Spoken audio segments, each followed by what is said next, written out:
അപ്പോൾ എന്തായിരുന്നു education and പ്രൊഫഷനൊക്കെ എന്തായിരുന്നു? ഞാനൊരു നേഴ്സാണ്. ഓക്കെ.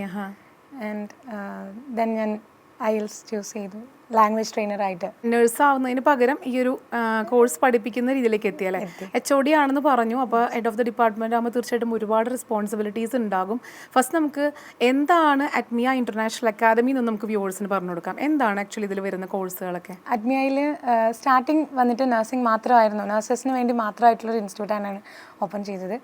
പക്ഷേ ഇപ്പോൾ നമുക്ക് +2 കഴിഞ്ഞ സ്റ്റുഡൻസ്, ഗ്രാജുവേറ്റ്സ്, ഡിഗ്രി സ്റ്റുഡൻസിന് അവർക്കൊക്കെ വേണ്ടിയിട്ട് IELTS, OET, German, PTE, TOEFL അങ്ങനെ ഓൾമോസ്റ്റ് എല്ലാ ലാംഗ്വേജ് ട്രെയിനിങ് കോഴ്സസും അവൈലബിൾ ആണ്. ഓക്കെ. ഇത് ഏത് ഇയറിലാണ് സ്റ്റാർട്ട് ചെയ്തത്? ആക്ച്വലി 2021 നമ്മൾ ഇൻസ്റ്റിറ്റ്യൂട്ട് സ്റ്റാർട്ട് ചെയ്യുന്നത്. അപ്പോൾ ഒരു നേഴ്സായിട്ടുള്ള സാറ് എങ്ങനെയാണ് ഈ നഴ്സിംഗിൽ ഒരുപാട് നഴ്സുമാരെ നമ്മൾ പുറം രാജ്യങ്ങളിലേക്ക് വിടുന്ന രീതിയിൽ കോഴ്സുകൾ പഠിപ്പിക്കുന്ന ഒരു സ്ഥാപനത്തിൻ്റെ ഡയറക്ടറായിട്ട് മാറിയത്, ആ ഒരു സ്റ്റോറി എന്താണ്? ആക്ച്വലി എൻ്റെ വൈഫ് നേഴ്സാണ്. ഓക്കെ. അപ്പം ഞാൻ എൻ്റെ വൈഫിനെ കൊണ്ടൊരു OET പഠിപ്പിക്കാൻ വേണ്ടി കോട്ടയത്ത് ഒരു സ്ഥാപനത്തിൽ കൊണ്ടാക്കി. ആക്ച്വലി അവൾ വന്ന് പറഞ്ഞു ക്ലാസ്സിൻ്റെ കാര്യങ്ങൾ. അപ്പോൾ ക്ലാസ്സിലൊക്കെ ഒരു 80-90 പേരൊക്കെ ഒരു ക്ലാസ്സിലിരിക്കുന്നത്. അപ്പോൾ അവർക്ക് ആ ഇൻഡിവിജ്വൽ അറ്റൻഷനോ കാര്യങ്ങളൊന്നും കിട്ടുന്നില്ല. അപ്പോൾ അത് ഒരാഴ്ച കഴിഞ്ഞപ്പോൾ അവളത് ഡ്രോപ്പ് ചെയ്തു. എനിക്ക് പറ്റത്തില്ല എന്നുള്ള രീതിയിലാക്കി. അപ്പോൾ അങ്ങനെ ഞങ്ങൾ ഇരിക്കുന്ന സമയത്താണ് നമുക്കൊന്ന് ഒരെണ്ണം സ്റ്റാർട്ട് ചെയ്താലോ എന്ന് എന്നോട് അവൾ ചോദിച്ചത്. അപ്പോൾ ഞാൻ പറഞ്ഞു ഓക്കെ നമുക്ക് നോക്കാം. അപ്പോൾ എൻ്റെ ഒരു ഫ്രണ്ട് ഉണ്ട്, ആളും നേഴ്സാണ്. അപ്പോൾ ആളോട് ഞാൻ ഇങ്ങനെ സംസാരിച്ച് കഴിഞ്ഞപ്പോൾ ആൾ പറഞ്ഞു ഓക്കെ നമുക്ക് നോക്കാടാ, നമുക്കൊന്ന് ഇതാക്കാം എന്നുള്ള രീതിയിൽ നോക്കി. ഞങ്ങൾ അങ്ങനെ ഒരു കോട്ടയത്ത് കാരിത്താസ് ജംഗ്ഷൻ തെള്ളകം എന്ന് പറയും, അവിടെ ഒരു ചെറിയൊരു റൂം എടുത്ത് സ്ഥാപനം സ്റ്റാർട്ട് ചെയ്തു. അഡ്മിയ ഇൻ്റർനാഷണൽ അക്കാഡമി എന്ന് പറഞ്ഞ് സ്ഥാപനം സ്റ്റാർട്ട് ചെയ്തു. ഒരു കുഞ്ഞൊരു 150 സ്ക്വയർ ഫീറ്റ് ഉള്ള ഒരു ക്ലാസ് റൂം ഇടാൻ ആദ്യം നമ്മൾ OET ആണ് തുടങ്ങുന്നത്. അത് ഒരു ചെറിയൊരു ക്ലാസ് റൂമും ഒരു ട്യൂട്ടറും എന്നുള്ള നിലയ്ക്ക് ഞങ്ങൾ സ്റ്റാർട്ട് ചെയ്തു. ആദ്യം ഒരു 3 അല്ലെങ്കിൽ 5 സ്റ്റുഡൻസ് കൂടുതൽ വന്നിട്ടില്ല. പിന്നെ അവരുടെ ഫ്രണ്ട്സിനോടൊക്കെ പറഞ്ഞ് അവരങ്ങനെ കുറച്ച് ഫ്രണ്ട്സൊക്കെ സർക്കിളിൽ വന്നു കഴിഞ്ഞ് അവരെല്ലാവരും അച്ചീവ് ചെയ്തു, B സ്കോർ നേടി. അവരിപ്പം എല്ലാവരും ഓസ്ട്രേലിയയിലും ന്യൂസിലൻഡിലും UK വർക്ക് ഫസ്റ്റ് തന്നെ ഇത്. ഇപ്പം നമുക്ക് ആദ്യം തന്നെ നമ്മൾ സ്റ്റാർട്ടിങ് ആകുമ്പോൾ നമ്മൾ അത്ര നല്ല ഒരു ഫാക്കൽറ്റീനെ എടുക്കുകയുള്ളൂ. എന്നുവെച്ചാൽ നമുക്ക് വളർന്ന് വരണമല്ലോ. അതുകൊണ്ട് നല്ലൊരു ഫാക്കൽറ്റീനെ എടുത്ത് നല്ല ക്ലാസ്, ഇൻഡിവിജ്വൽ അറ്റൻഷനോട് ഒരു ക്ലാസ് കൊടുത്ത് അവർ ഒരു 4-5 പേരോളം ഒറ്റയടിക്ക് തന്നെ പാസ്സായി. ഒരു 3 മന്ത് കോഴ്സ് കൊടുത്ത് ഒറ്റയടിക്ക് തന്നെ പാസ്സായി കഴിഞ്ഞപ്പോഴത്തേന് അപ്പോൾ ഞങ്ങൾ ഓർത്ത് എന്നാൽ പിന്നെ ഇത് നമുക്ക് ഇച്ചിരി കൂടെ ഡെവലപ്പ് ചെയ്യാമെന്നുള്ള രീതിയിൽ. അതായത് ഇപ്പോൾ നമ്മൾ നേഴ്സ് ആകുമ്പോൾ നമുക്കൊരു നേഴ്സിൻ്റെ കഷ്ടപ്പാടുകളും ദുരിതങ്ങളും ഓരോരോ പ്രോബ്ലംസ് ഉണ്ടല്ലോ, അതൊക്കെ നമുക്ക് അറിയാൻ പറ്റും. മനസ്സിലായില്ലേ? ആക്ച്വലി നേഴ്സ് ആകണമെന്നില്ല, ഒരു പേഷ്യൻ്റ് ആയാലും പേഷ്യൻറ്റിനും അറിയാൻ പറ്റും ഒരു നേഴ്സിൻ്റെ കഷ്ടപ്പാട്. ഇപ്പം നമ്മളിപ്പം നമ്മൾ ആരെങ്കിലും ഹോസ്പിറ്റലിൽ പോയി കിടന്നാൽ ഒരു നേഴ്സ് അല്ലെങ്കിൽ ഡോക്ടർ വന്ന് ജസ്റ്റ് ഒന്ന് പരിശോധിച്ചിട്ട് പോകുന്നതല്ലാതെ ബാക്കി എല്ലാം ചെയ്യുന്ന നേഴ്സുമാരാണ്. അപ്പോൾ ആ ഒരു അറിയപ്പെടുന്നത് അത് തന്നെ. അപ്പോൾ ആ ഒരു സിറ്റുവേഷൻ വന്നപ്പോൾ കൂടുതൽ നമുക്ക് കുറച്ചും കൂടെ വിപുലീകരിക്കാം.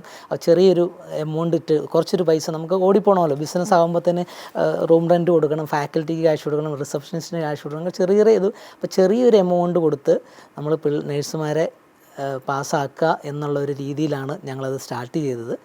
ഇപ്പോൾ ഏകദേശം കോട്ടയത്തും കോട്ടയം ലോഗോസ് ജംഗ്ഷനിലും കാരിത്താസ് ജംഗ്ഷനിലുമായിട്ട് 2 സ്ഥാപനങ്ങൾ നല്ല രീതിയിൽ 100% സക്സസ് ഗ്യാരണ്ടിയോടെ പോകുന്നുണ്ട്. അപ്പോൾ എന്തായാലും സാറ് പറഞ്ഞ പോലെ സാറിൻ്റെ വൈഫിന് കിട്ടാതിരുന്ന ആ ഒരു ലാക്ക് ഓഫ് ക്വാളിറ്റി എഡ്യൂക്കേഷൻ അല്ലെങ്കിൽ ലാക്ക് ഓഫ് ക്വാളിറ്റി സർവീസാണ് ആക്ച്വലി ഈ ഒരു ഡയറക്ടർ എന്ന് പറഞ്ഞ ഒരു സ്റ്റേജിലേക്ക് എത്താൻ കാരണമായിട്ടുള്ളത്. അപ്പം മേ ബി അത്രയധികം സ്ട്രഗിൾസ് ഒന്നും ഉണ്ടായിട്ടുണ്ടാവില്ല. എന്നാലും ഒരു സ്ഥാപനം തുടങ്ങുമ്പോൾ സ്ട്രഗിൾസ് ഒക്കെ തീർച്ചയായിട്ടും ഒരു സംരംഭം ഡയറക്ടർ അത് അനുഭവിച്ചിട്ടുണ്ടാവും. എന്തൊക്കെയായിരുന്നു ആ സ്ട്രഗിൾസ്? അപ്പോൾ ആക്ച്വലി പറയുകയാണെങ്കിൽ കോട്ടയം എന്ന് പറഞ്ഞാൽ ഒരു ഹബ്ബാണ്, ഈ ഇൻസ്റ്റിറ്റ്യൂഷൻ്റെ ഒരു ഹബ്ബ് എന്ന് പറയാം.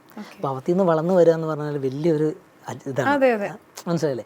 അപ്പോഴത്തേക്ക് ഇപ്പം ഞങ്ങൾ നേഴ്സ് ആയതുകൊണ്ട് അവിടെ ഓരോ ഹോസ്പിറ്റലുകളുണ്ട്. അപ്പോൾ ചെറുതായിട്ട് നമ്മൾ തന്നെ ഒരു ചെറിയൊരു നോട്ടീസും പിടിച്ച് OET IELTS എന്ന് പഠിപ്പിക്കുന്ന ഒരു സ്ഥാപനം ഉണ്ട് എന്നൊക്കെ പറഞ്ഞ് ഞങ്ങൾ തന്നെ സ്റ്റാർട്ട് ചെയ്തു.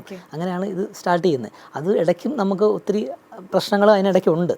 എങ്കിലും നമ്മൾ ചെറിയ രീതി വഴി റിസൾട്ടായി വന്നു കഴിഞ്ഞപ്പോഴത്തേന് നമ്മളത് ഓട്ടോമാറ്റിക്കായിട്ട് നമുക്ക് സ്റ്റുഡൻസ് വരാൻ തുടങ്ങി. അതായത് നമ്മുടെ റിസൾട്ട് അതെ മൗത്ത് പബ്ലിസിറ്റി വഴി നമുക്ക് നല്ല സ്ഥാപനമാണെന്ന് പറഞ്ഞാണ് നമുക്ക് കുട്ടികൾ വരാൻ തുടങ്ങി. അപ്പം അവരുടെയാണ് ഏറ്റവും വലിയത്. നമ്മൾ പരസ്യം ചെയ്യുന്നതിലൊന്നും കാര്യമില്ല, പക്ഷെ ആ മൗത്ത് പബ്ലിസിറ്റിയാണ് ഏറ്റവും വലിയ പബ്ലിസിറ്റി എന്ന് പറയുന്നത്, അറിയാമല്ലോ. അപ്പോൾ അങ്ങനെ പറഞ്ഞു വന്ന് ഓരോ സ്റ്റുഡൻസ് നമ്മുടെ അടുത്തോട്ട് വരികയും പിന്നെ അവർ വന്ന് പാസ്സായി പോവുകയും ചെയ്തപ്പോഴത്തേന് നമുക്കവിടെ അത്യാവശ്യം സ്റ്റുഡൻസ് വന്ന് നല്ല രീതിക്ക് പോകുന്നു. ഇപ്പോൾ അഡ്മിയയിൽ എത്രത്തോളം സ്റ്റുഡൻസ് ഉണ്ട്? അപ്പോൾ ആ ഒരു 3 ഇയേഴ്സ് കഴിഞ്ഞ് നിൽക്കുമ്പോൾ എത്രത്തോളം സ്റ്റുഡൻസിന് ഈ ഒരു കോഴ്സൊക്കെ കഴിഞ്ഞിട്ട് പുറത്തേക്ക് പോകാൻ പറ്റിയിട്ടുണ്ട്? അഡ്മിയയിൽ നിന്ന് ഈ ഒരു കാലയളവിനുള്ളിൽ ഓൾമോസ്റ്റ് ഒരു 1000 കുട്ടികളിൽ പരം പുറത്തോട്ട് പോയിട്ടുണ്ട്.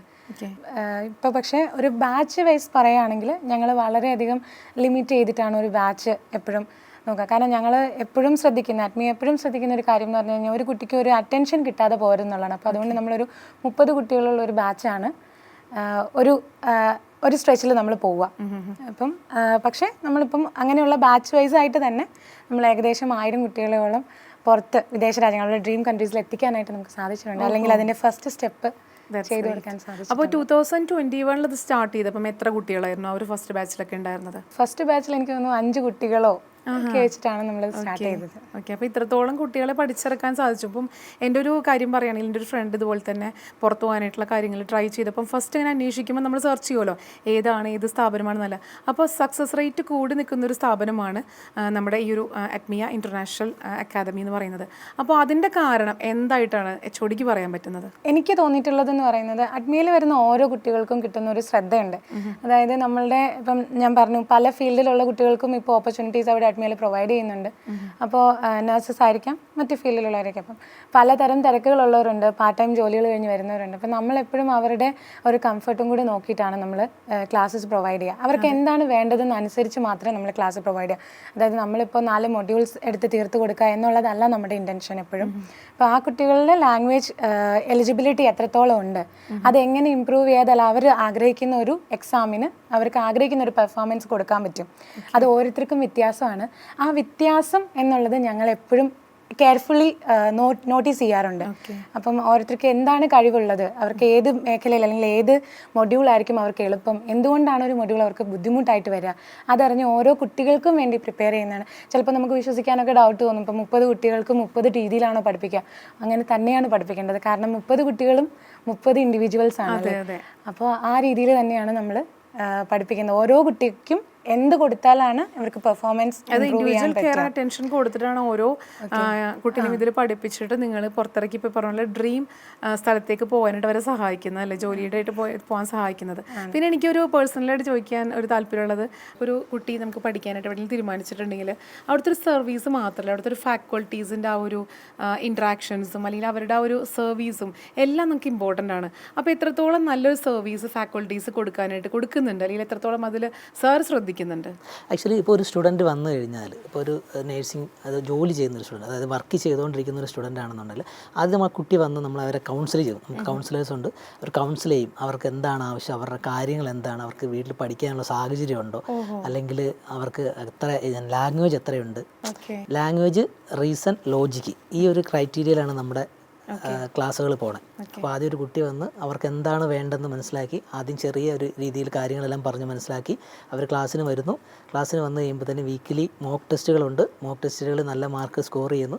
അതനുസരിച്ച് ഒരു 3 മന്താണ് നമ്മൾ ക്ലാസ് കൊടുക്കുന്നത്. ഏകദേശം ഒരു B സ്കോർ നമ്മുടെ ഇൻസ്റ്റിറ്റ്യൂഷനിൽ കിട്ടിയതിന് ശേഷം അവരെ കൊണ്ട് ഞങ്ങൾ ഡേറ്റ് എടുപ്പിക്കാറുള്ളൂ. ഡേറ്റ് എടുപ്പിച്ച് കഴിഞ്ഞ് ഉടൻ തന്നെ ഫസ്റ്റ് അറ്റംപ്റ്റ് തന്നെ അവർ പാസ്സാവുകയും ചെയ്യും.